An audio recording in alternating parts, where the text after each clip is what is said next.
आमर थाना गोटे केस हो 537 नंबर केस आम टाउन थाना जगतसिंहपुर से तार तदंत जारी रही एफआईआर रे 2 जन अजना व्यक्ति यही दुष्कर्म करिसेंती बोली बापा अभियोग कर आमर पुलिस टीम गुड़ा गठन होता आम एक्यूज को आइडेंटिफाई करूँ आउ गोटे एक्यूज को ऑलरेडी आमर एप्रिहेंड कराई पचरा उचरा जारी रही आउ गोटे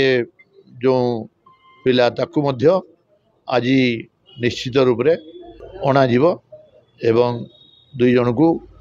अरेस्ट पर मेडिकल एग्जामिनेशन पर कोर्ट चालान करा नहीं सेटा से पलि जाइथिला अन्य हमर जिल्लार पाख जिल्ला को पलि जाइथिला सेठी ताकू जाइकरी सेठू धरा हैला कोन से प्राथमिक तदंत जणा पड़छ प्राथमिक तदंत एई दर्शन होईची सेटा तो डॉक्टर कहउचंती समस्त कहउचंती से भी रिपोर्ट करूचंती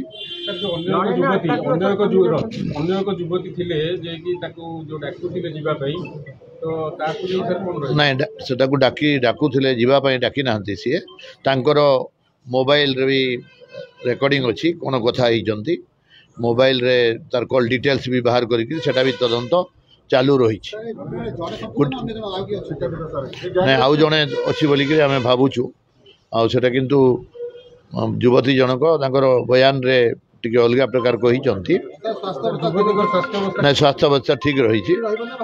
ना कि ये किसी असुविधा नहीं से ठीक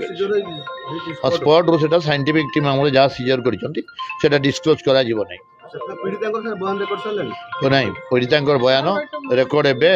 लेडीज इंस्पेक्टर जाकर करेंगे।